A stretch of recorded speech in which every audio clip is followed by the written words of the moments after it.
We'd like to thank you for joining us for today's webinar, brought to you by the ESA Young Security Professionals and sponsored by Alarm Capital Alliance. I'm Brandon Savage, Chair of the Young Security Professionals Volunteer Group. A couple of housekeeping notes before we get started. All callers right now will be muted for the duration of the webinar, so please be sure to use the question or chat log on the right of your screen to submit any questions during the webinar today. And at the end, we'll have an opportunity to get all those questions asked and addressed before the end. Additionally, a recording of the webinar and a copy of the PowerPoint presentation will be available in the YSP resource library on esaweb.org. Also, continuing education credits are available for attending, so please check the chat log shortly for instructions to request your accreditation form. So today's webinar, I'm very happy to introduce one of my colleagues at Alarm Capital Alliance, Kelly Bond. Kelly is the Senior Vice President of Sales and Marketing and responsible for increasing our sales through acquisitions and driving the overall business-to-business development strategy for the company. She began her work in the alarm industry in 1997. Her previous experience includes Regional Director of Business Development at Financial Security Services, providing financing to the alarm industry. She's also served at Moreland Financial as the Regional Finance Manager of Acquisitions and SLP Capital as the Vice President of SLP Direct. At SLP Direct, she held marketing and sales roles at the company, developed from a startup into an established business. She's also been responsible for portfolio due diligence, negotiation of legal documentation, and assimilation of transactions. So this is what she's lived and breathed for many, many years. She also currently serves as the chairperson for the National Scholarship Committee and co-chair for the membership committee for the Electronic Security Association. So this is kind of a part two. She's already gone through kind of the first 3 steps in an earlier webinar, but even if you didn't catch those first 3 and are coming in midstream, I think you'll really find this information valuable on how to better run your business and prepare it for a future transaction. So I'll turn the time over to Kelly. Thanks, Brandon. Hi, everyone. Happy Tuesday and happy holidays. Hopefully, some of you were able to participate in the first part of this webinar. I think there was some really important information, and if you did not, I hope that you will go to the archives or the library and take a listen. There's some great information in there. We'll do a little bit of recapping today, but for the most part, I'm going to focus on the last 3 steps. But again, thank you so much for this time. I hope that the information I'm going to give you will be useful in your own business, that you can adopt the practices immediately and ultimately do so with a plan of making your own business much more valuable. And let's see, let's get moving here. Okay. So if you woke up one day and you decided you wanted to exit or sell some of your accounts to free up cash from your company, or even exit your business completely, do you think you'd be ready to do it? Could you start the process of looking for a buyer, or more so, a buyer that would respect the company you've built and recognize the value of the accounts that you've created? Would you be able to provide a potential buyer with the proper information that they need in order to conduct their due diligence, and can you get it to them easily and in a very organized fashion? In other words, are you ready? No matter what your timeline is, the key to achieving your goals, both business and personal, is getting the most value for your business. And to maximize your value during an acquisition is going to require good planning. You can't wait until you decide to sell your company to get your accounts in top shape. Companies that consistently run their business operations according to a strategic end-game plan will ultimately attain the most value for their accounts. So the most important key here is to start with the end in mind. I want to introduce you to 3 characters that you can hopefully see on your screen here. I'm going to show you a short video, and I apologize for the not smooth technical aspect of this, but we were not able to embed the video and you actually get the audio. So I'm going to get out of PowerPoint for just a second and show you this video. So hold for one moment.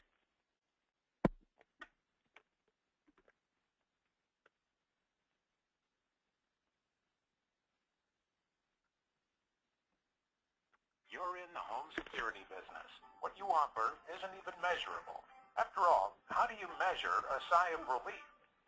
Your customers can sleep at night knowing their homes and families are safe and secure. Wouldn't it be great if you had the same luxury? Meet Harold, Susan, and Larry. Harold has built a great company. He's nearing retirement and wants to sell his alarm business. Susan also wants to use the capital to start a new venture, but wants to retain part of the company to maintain a steady income. Larry's company is young and growing like wildfire, but he needs a partner to handle the back end. Although they are at different stages, they all have the same issue. Each of them needs an acquisition partner, and to do that, they must build a highly valued company. Being a highly valued company starts with planning your exit strategy from day one. Maybe you're getting close to retirement like Harold. Or perhaps, like Susan, you've got potential acquisition partners, but you don't know if you can trust them. Maybe, like Larry, you're afraid that once you show them how you've been running your business, they might run. Some days you'd just like to sell it all and go cruise the Caribbean. Other days you think your daughter might finally join you in the business. And sometimes you wish you just had a partner. We at Alarm Capital Alliance can help. We work to ensure that the process is simple, the relationship is transparent, and the agreement is equitable. We take your pride of ownership to heart so you can move forward with confidence. So let's get started. First, well-developed exit strategies are critical to obtaining the highest value for your company or accounts. So you want to review your exit strategy at various stages of your company and determine if your operations are reflecting your ultimate goal. Qualified accounts are the most important component in determining the value of your company. Attrition is a key metric used in determining how many qualified accounts you have and the value of those accounts. It directly impacts performing or eligible RMR, so you need to understand what it means and how to improve it. Let's take Harold, Susan, and Larry, for example. Say each of their companies has roughly the same number of accounts and charges about the same per month. Harold's attrition rate is very low. Susan's is average, and Larry's is rather high. Harold's company has the greatest value because he has the highest number of qualified accounts, all other things being equal. Another way to increase the value of your company is to keep good records. It seems that not being able to keep up with his record-keeping duties is exactly why Larry needs an acquisition partner in the first place. Accurately tracking account and operations data builds value by providing information to lower attrition rates, track and maintain subscriber satisfaction, and identify issues ahead of time. It also sends a positive message to a potential partner. Having solid collection practices keeps accounts from falling through the cracks, lowering attrition rates, and increasing value. Your billing cycles can also affect the sale of your accounts. While billing your subscriber less than monthly might be appropriate for your company's cash flow, it may result in large deferred revenue deductions from the purchase price. For example, if you bill quarterly but sell your business before the end of that quarter, the buyer would be entitled to a deferred revenue deduction. Valid and enforceable subscriber agreements can protect both your company and your acquisition partner. Harold is old school and does everything with a shake of the hand. It's thankfully worked out for him, but an acquisition partner will view his accounts as a much riskier investment, lowering their value. A strategic company will be insured appropriately. Comprehensive insurance and risk management program provides invaluable protection for your company. Potential buyers look for sound business partners, especially if you intend to have an ongoing relationship. Finally, you know that central station issues affect the way you do business. It also affects the value of your accounts and your company. When Larry signed up with his choice of central stations, he negotiated a good rate, asked for a block of account numbers, and started putting accounts online. When he went to sell his accounts, the buyer asked if he owned his own receiver line. Unfortunately, Larry learned that all of his accounts were programmed on shared lines that he did not own or control, resulting in an on-site visit to his customers' locations to reprogram their panel. Both Susan and Harold made sure that they were in control of their dedicated receiver lines, and Susan even made sure that all of her panels could be programmed remotely. Maintaining good relationships with the central station streamlines the process of getting service to your customers. There you have it. Following these steps will help Harold, Susan, Larry, and you to unlock the most value in your company. Now, you can breathe your own sigh of relief.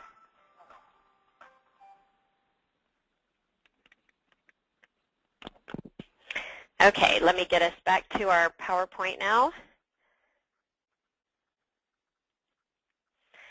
Okay, so we looked at Harold, Susan, and Larry. Harold is nearing retirement, pondering the complete sale of his company, and he has kind of his future and relaxation in mind.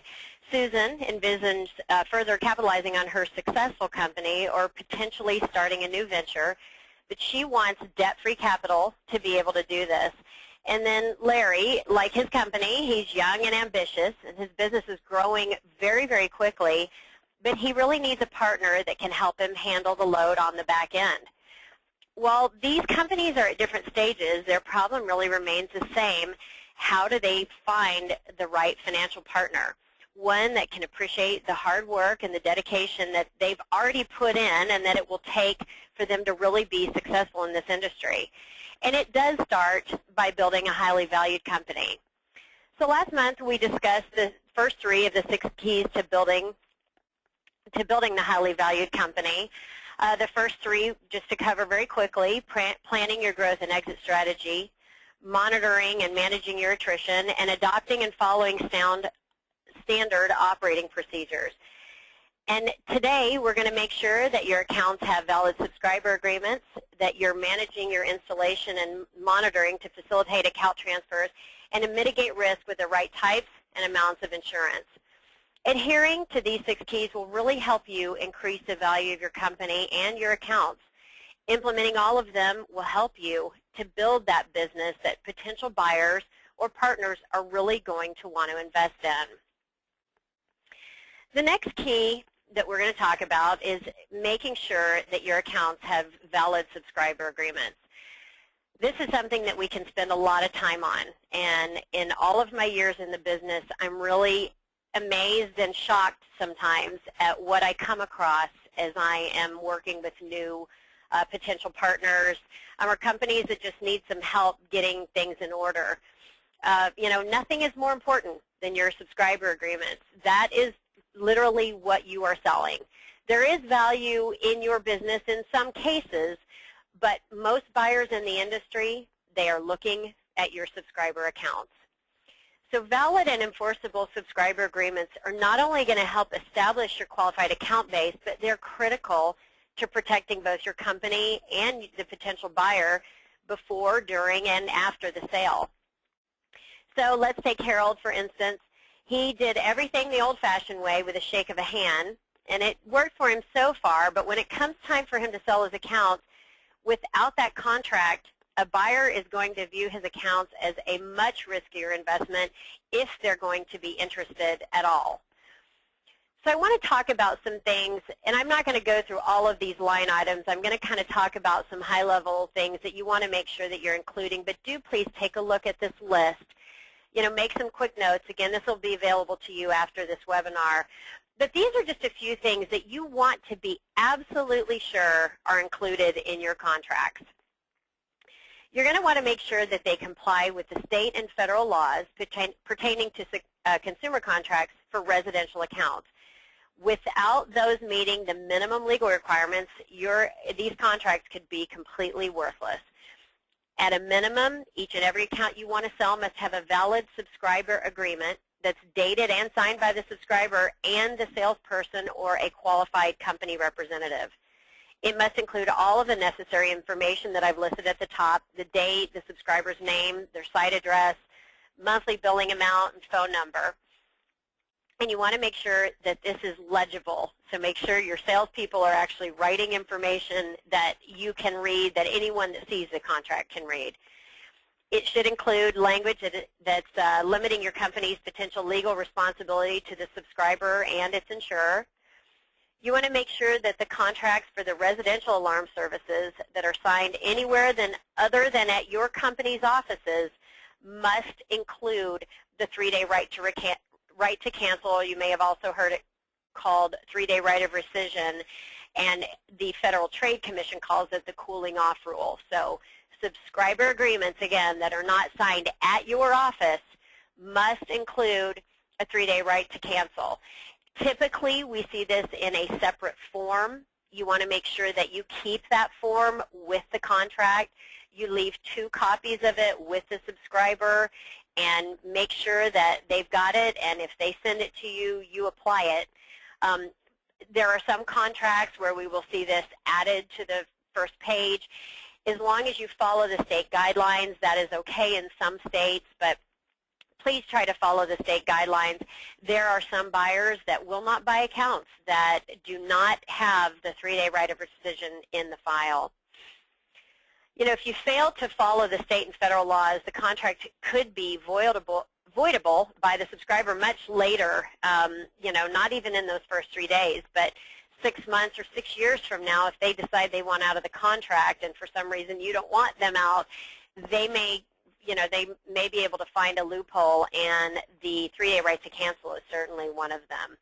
And those things like that are obviously going to make this a much less valuable contract. You know, remember too that the best subscriber agreement is assignable to another company, and it is understandable by the subscriber and the provider. What does that mean?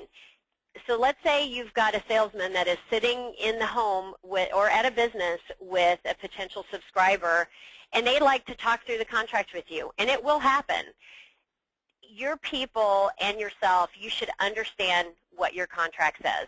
You should understand what limits of liability mean, or third-party indemnification. You should be able to talk about this, if necessary, with the subscriber. And really, you should understand it too. What does it mean for your company? How does it impact your company? And how does not having those things included in your contract really going to hurt you? Keep in mind, there are a lot of companies out there that have put together really good contracts. And over the years, I have seen companies that will say, all right, well, I liked this part of Monotronic's contract and this part of ADT's contract, and I had a buddy down the road that let me use his contract, and I put the parts of it together that I liked, and I built my contract. But they never really had an attorney review it, or they didn't have an industry attorney review it, and you know, come to the end of the day, and all of a sudden that contract is missing key elements, some of which I have listed in here, that could potentially make it invalid. They could definitely decrease the value of it, and it could actually force the dealer's hand in going out and having all of the contracts re-signed by the customers because there are potential elements that were not included when they put that contract together.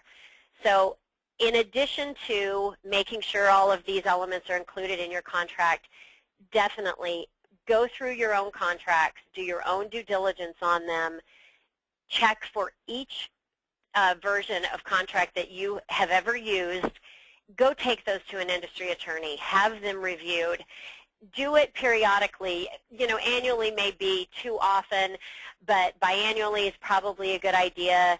There are laws that change, basically evergreen laws that, you know, give the language for the auto renewal. Different states have different requirements for that. And sometimes old contracts will not be grandfathered in. You actually will have to get them re-signed. But don't wait until you're ready to get financing or sell accounts to do this. Check through your contracts now. In addition to that, and making sure they include all of the you know, required elements that we need to see in a contract, make sure of the little things. Did everyone sign that contract? Actually, that's not a little thing at all. That's very important. But was the contract signed by the subscriber? Does the contract have a date on it? Was the contract signed by an authorized representative of your company? Does their RMR amount show on that contract? And here's something else to keep in mind, digging a little deeper. Let's say you have a customer that decides that they want to add additional services over time. So let's say they have basic monitoring today, and they would like to add automation and so you are going and potentially changing out their panel or putting in Z-Wave devices, and now you're charging them more. You should get a new contract signed. You are adding services at minimum, and I'm not an attorney, but an attorney may say don't do this, but at minimum you want to have the added RMR added to the contract and the customer sign it. But I definitely encourage you to get a brand new contract with a new signature with the correct RMR amount listed on that contract. So things like this, they can absolutely, make or break how ready you are if you are in need of doing anything from a financial perspective. So do your own due diligence. Take the time, go through your contracts, make sure that they include, everything that's necessary. There are several industry attorneys that, sell contracts, will help you customize them, and will also review your contracts that you're using today. All right, and this is just, again, talking about do your own contract review and contact an attorney. Okay, so now we're going to talk about changing lanes quite a bit.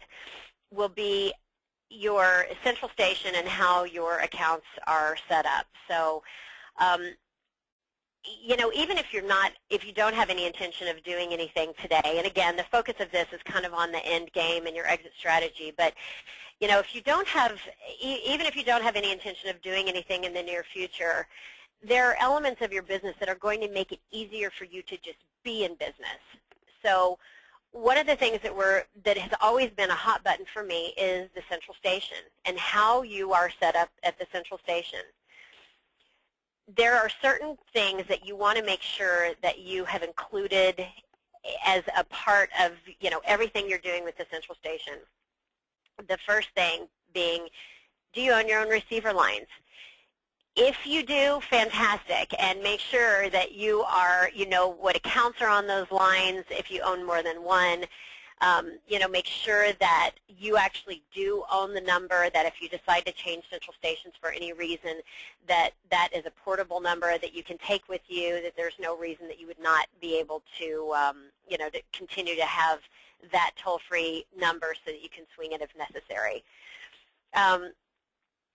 Is your data readily available to you? So let's say you're working with a central station that, they're not using the latest and greatest in technology. Are you going to be able to get the data if you decide to move your accounts out? Can they give it to you on a disk? Is it something that you're going to have readily available to you? Are you, more from the business side, are you completing a reconciliation of your active accounts to your billing system? If you're canceling accounts in your billing system, are you remembering to cancel them at the central station? Are your lines truly clean? Are you committed to the central station based on a certain amount of free time that they may have given you? So, for example, you got a free 6-month time frame with your central station, but in doing so, you had to agree to keep a certain number of accounts at that central for the next 3 years. So make sure you know that, you've documented it, you know what your requirements to that central are going to be. And then are you able to run your own reports? Can you go in and look at your customer activity detailed? Can you run a complete activity report? Can you do a whole data dump if you choose to see all of the customers? One of the reports that we ask for very early on in any kind of transaction is an add-delete report, a report that actually will show how many accounts that you put on and how many that came off over a time frame. So this is a good report for you to be looking at periodically when you're doing your own due diligence. Make sure that you don't have accounts that are sitting online that are still being monitored that you've canceled in your billing system, that they're not even working with you anymore. So those are some of the things that you want to make sure that you are definitely following and making sure that you're tracking on a regular basis. Assign it to someone. Every, same day, every month, this day, you've got to go in and really focus on what's going on in the central station. Okay, so let's see.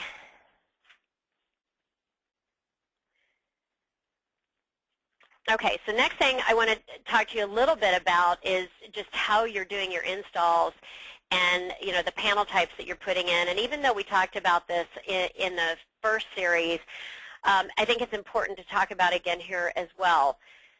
There are certain elements that are handled in your installation that are going to make the data that you can get from the central station more readily available. Obviously, we talked about the receiver line and having your own.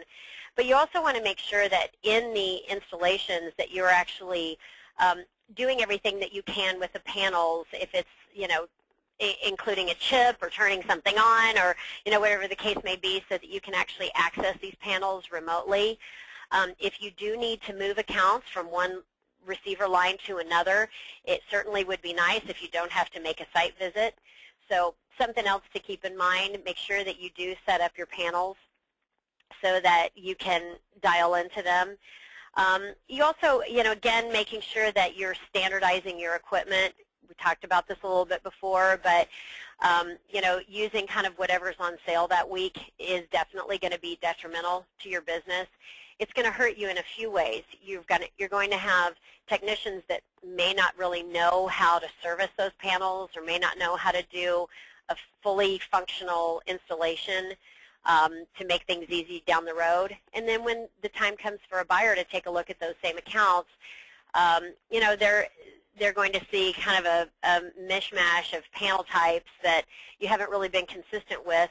And you may have lockout codes that are, you know, different for 50 different panels if, you know, if you didn't set up your own. And those are things that a buyer is definitely going to look at. So, you know, kind of keep things streamlined to the best degree that you can. Make sure that you have a central station relationship that you are comfortable with. They will work with you. They would like to have dealers that are happy and that are organized. So, you know, it's something that you may not think about that often, but it is definitely important, you know, in the end game to make sure that you don't have anything that's going to slow down your progress from the central station. So we're going to talk a little bit about insurance. There are different types of insurance. I am not an expert on this, but I will tell you there are things that we look at that, you know, we want to make sure that the companies that we're working with have taken all the measures that they can to protect themselves. You know, a strategic and smart company is going to be insured appropriately. Potential buyers not only look for the key elements that make your accounts a good investment, but also at whether you'd be a sound business partner, especially if you intend to have an ongoing relationship. You know, a key indicator is how your company manages the risk through the insurance. The best way to make sure that you have the right type and amount of insurance is to use a professional agent. There are a lot of insurance agents around that will say, oh, yes, I can get this for you. Yes, we can get this. And then you end up maybe being uninsured, not having the right type of insurance.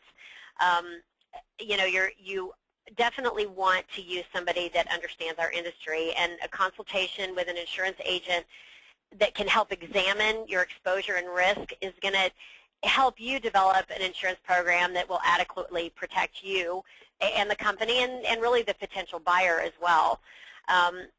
You know, you are looking at there being a risk anytime you have a claim.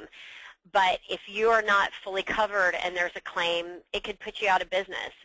Kind of going back to contracts too, I still hear very frequently about dealers that will say, you know, I don't really have contracts, or I use the central station contract. And I know I'm kind of jumping back, but this does tie into the insurance piece of it. You know, your insurer most likely feels that you are protected by a contract. They may not all ask for them. Some will. But if you don't have a contract that limits your liability, you could be one claim away from being out of business. If there is a catastrophic loss, if there is a fire or a huge burglary, you could be in a position where if you're not adequately insured and you don't have the proper contract, it could literally put you out of business. So keep in mind, these things are very important. We also today we require our dealers to carry errors and omissions insurance. Take a look at this. If you're not carrying it today, you may want to consider adding it. Some insurers don't even, there's no additional cost for it. But this is going to cover you for down the road. If somebody did something wrong a year ago and the subscriber comes back to you, the errors and omissions coverage is what can potentially save you on that. So you want to make sure you have general liability, which pretty much everyone does. And make sure that you've got enough coverage on a per occurrence basis. I think most insurers will suggest that you have $1 million per occurrence. You know, some larger companies will have much greater than that, but you definitely want to make sure you're covered.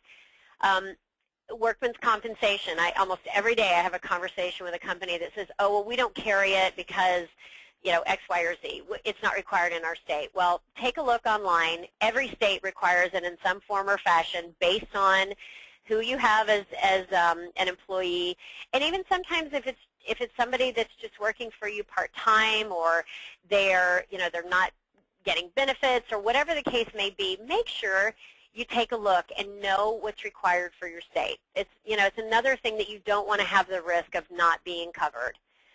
And then, like I said, just to recap, make sure you're using a professional agent. You want to make sure that they understand our industry and that they can really recommend a good program for you. So just to kind of recap, and there is not quite as much content on this end as there were on the first 3 keys that we talked about. But, I just want to make sure that when you're taking a look at everything that's going on in your business and what your exit strategy is, what is the end game, whether it's a year from now or you're not even thinking about it because it's 20 years from now, all of the tips in these strategies that I've talked about are not only going to make your business more valuable, but they're going to make your business easier to run. You will have processes and procedures that are in place that you're going to follow every day. All of your employees, and as you grow your team, they are going to follow every day. They're going to understand that this is the only way to do it. You're not going to take shortcuts, because in the long run, those shortcuts are going to take much longer to fix. But all of these things really are going to make you a better business person. They'll make your employees better because they're going to know exactly what to follow, what to do every day, and you will ultimately just have a much better time in your business.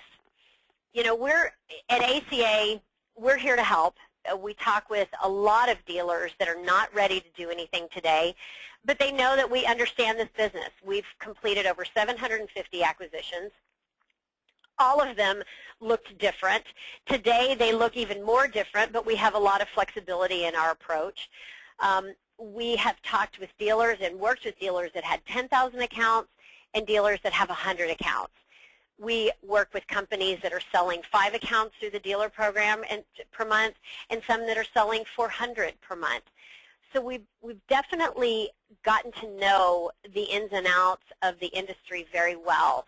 And again, not just because we're a buyer do we talk to dealers. I have many dealers that will call and say, hey, I read a press release that you did, and I want to know what made that an attractive company to you. Why did you like them? What was good about them? And we're happy to talk about things like that. We have reviewed contracts for dealers, or we don't review them, but we have a legal team that will review contracts, and I'm happy to do that for dealers. And again, no strings attached, but just to say, hey, listen, this is something that if I can make your business more valuable today, perhaps that day when you are ready to sell, or somebody that is, then that you'll think of us. But we really take your pride of ownership to heart. We want you to be able to move forward with confidence that everything that you've built will be managed and supported with the integrity and great service and customer focus that you've worked so hard to deliver. You didn't start your business today, just so you went out of business tomorrow. You started it because you've got a plan for your future, and you want this to be successful. We want you to be successful. And I really do hope that, some of the tips that I've given you will be helpful. So there were some questions that actually came up after the webinar last time, and so we agreed that we would leave a little bit of extra time to go through some of the questions first, and then if you all have any questions that you would like to ask, we can do that afterwards. So Brandon, hopefully you have a list of those questions that Jacqueline had, and we can go through them right quick. Absolutely. Let me pull those up. So the questions that we had from last time were, here we go. So first question, what are the multiples being paid right now, and how do I calculate what I'll actually put in my pocket at the closing? Okay. So I'm going to give you a range on the multiples. Everybody always wants to know this, what is the value of their company. I'm going to give you a range, and please take this kind of with a grain of salt, because there are a lot of factors, some of which I'll mention, but that definitely come into play when we're evaluating a company. The first thing really is how much recurring monthly revenue a company is looking to sell. So multiple range today, on average, is going to be somewhere between 30 times and 40 times the monthly RMR. So I'll do it kind of in increments. If a dealer was selling $25,000 of monthly recurring revenue today, the range, and it was a good, I'm going to assume all of these are good bases with low attrition. They all have contracts, very nicely run businesses. So we're going to make that assumption. So for $25,000 of monthly recurring revenue, a buyer may pay anywhere between 34 and 36 times for that. If you're at $50,000, a buyer will pay anywhere between 36 and 38 times. If you're at $75,000, you're probably at the 38, maybe 39 times. That's 38 is what I'm hearing. What some of my competition I think is doing. And then when you get to that 40 times range, you're usually at 100,000 of monthly recurring revenue or greater. That needs to be a pristine book of business, very low attrition, accounts put on in mostly a traditional fashion where subscribers were actually making an investment in the system itself, great contracts, just a very well-run company. So, but we definitely are seeing transactions, in the 40 times, but understand that has to be a lot of recurring monthly revenue, or RMR. So the second part of that question, how do you know how much you're going to put in your pocket? One of the things that we talked about in the first webinar was deferred revenue. So let's go to that 50,000 of recurring monthly revenue, and let's say you're getting paid 37 times for that. So you can do simple math on that, 50 times 37. Then what you have to build into this is there's typically a holdback for 1 year in every transaction. There are a lot of variations to this, but I'm going to make it very simple. The holdback is generally going to be 15%, 10 to 15% based on what your attrition is. So you would take, you take your total purchase price less the holdback amount. And so then after that, you're going to have to factor in your deferred revenue. So let's say you bill all of your customers annually, and you have, let's say you do it, just on a, every month they're billed for the next year. Depending upon when you sell the account, so let's say everything gets billed January for the entire year, and you sell your accounts in May of that year. Well, the buyer can't bill them again for another 7 months. So you have to deduct what you have already collected for that year in your deferred revenue. So let's say you were going to get a 36 or 38 times deal. Now you have to take 7 times off of that transaction. Now, you're still whole because you've already collected that money, but the buyer is not going to pay you for money that you've already collected. So I know it's a little confusing, but if you look at the months that the accounts are being purchased, so let's say you're selling your accounts in December and you bill monthly, then you're not going to have any deferred revenue. But if let's say they can't be billed again until February, then you may have 2 months of deferred revenue that you would have to deduct from that purchase price because you've already collected it. Again, you're still whole because you've already collected that money. You're just not going to get paid for it again. So I hope that helps answer that question a little bit.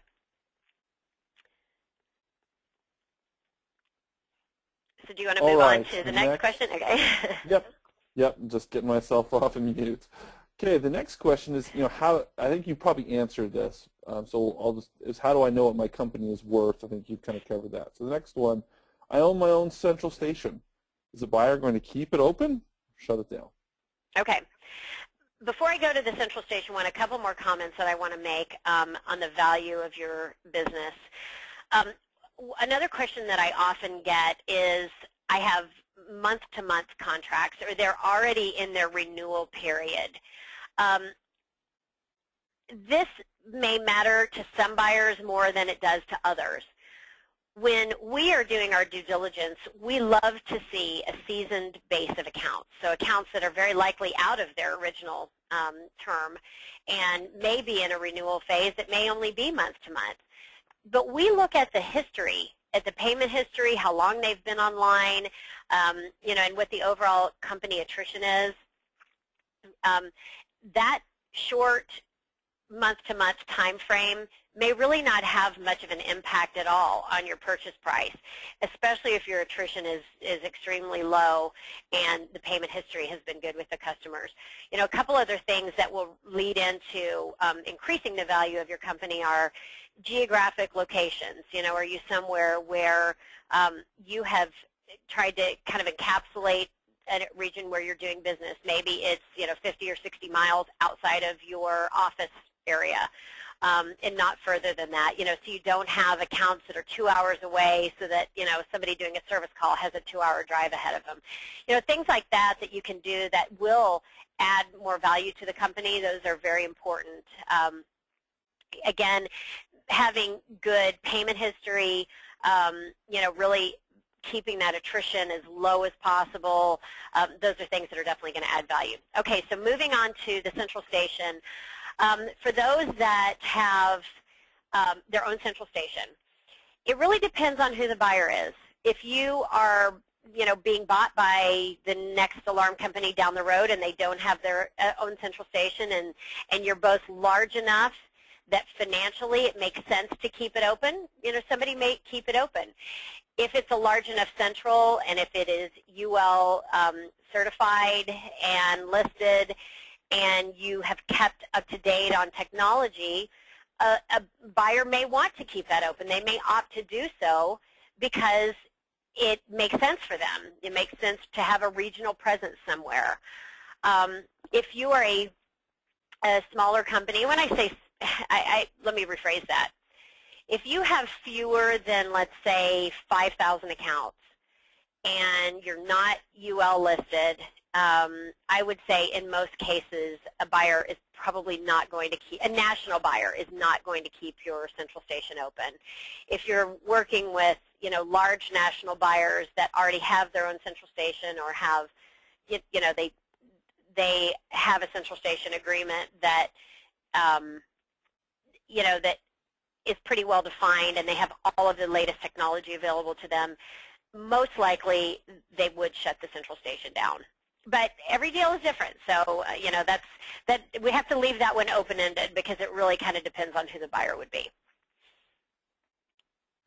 All right, next question. I've been around forever. I've got a great customer base, solid customers. I've got customers that have been with me for 20, 25 years. Some of my contracts are 20 years old. Do I need to go get brand new contracts on all of them? Not necessarily. You need to get that contract reviewed by an attorney, like I said before. You want to make sure that have all of the elements in it that we talked about before, that they've been signed, that the address is still correct, the information on those is still correct. If you've added services or done anything to change the RMR, you want to have a new contract in place. But I will tell you, we have purchased contracts that are 40 years old. I'm amazed that they were even in existence, that that a dealer had the foresight to use contracts that far ago or that long ago, but they were fine. They had enough of the elements. They were strong enough and provided enough protection that we were able to keep them just as they were, and we didn't change a thing. So take it to an attorney, to an industry attorney, and let them review it and get their feedback on it before you go to the effort of re-signing them.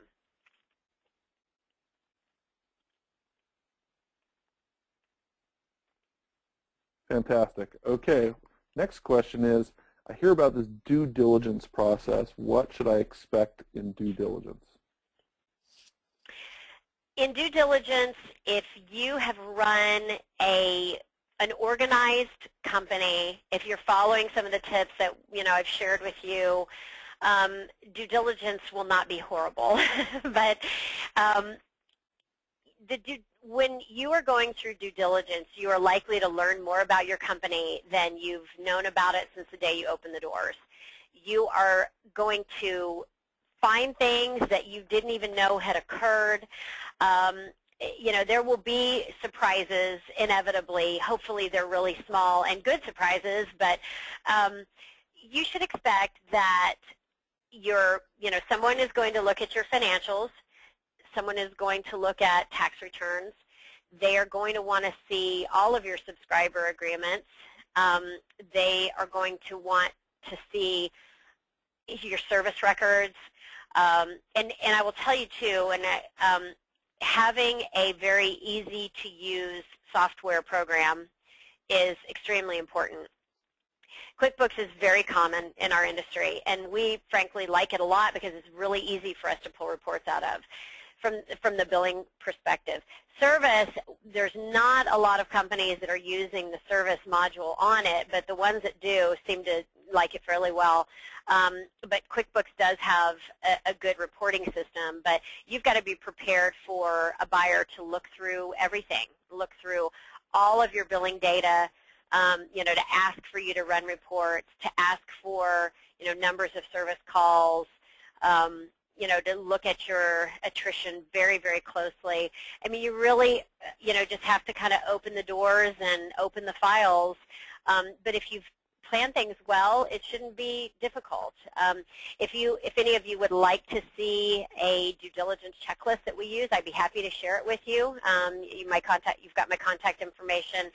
So you can contact me, and I'll gladly email it to you so you can kind of take a look at what we look at. And we do very, very thorough due diligence. So, for example, if we're buying a company that's selling us 5,000 accounts, we will review each of those 5,000 contracts, every single one of them. So, it's not just a sampling. We do go through all of them. So that's why I really encourage you, to do your own due diligence prior to getting to the point of looking for a buyer or any kind of financing.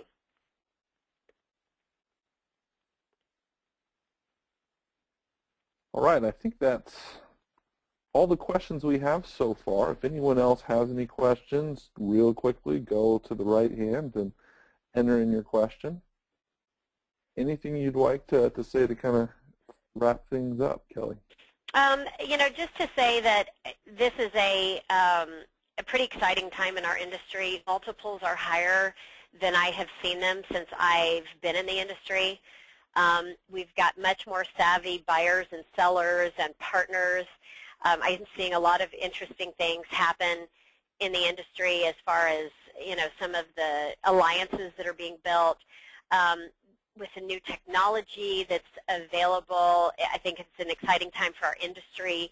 I think we are becoming a little more interesting for just the average consumer because there's so many, new cool panels and cameras and things that are out, and and all those things are really wonderful. It's a great time. to be in this industry, but you cannot forget, in the excitement of the growth potential and the, just all the new things that are coming down the pike, it's really important to make sure that you don't forget all these elements that will continue to make you successful. And, follow them every day. Stick them on the wall. Make sure you do whatever it takes to make sure that you are running a well-oiled machine and making your business as highly valuable as possible. Fantastic. Thank you, Kelly. Appreciate it. I'd like to remind everyone that a recording of the webinar will be available in the YSP resource library at esaweb.org. And again, if you're interested in continuing education credits, those are available upon request. You can email Jacqueline Shawn. Her email address is in the notes off to the right.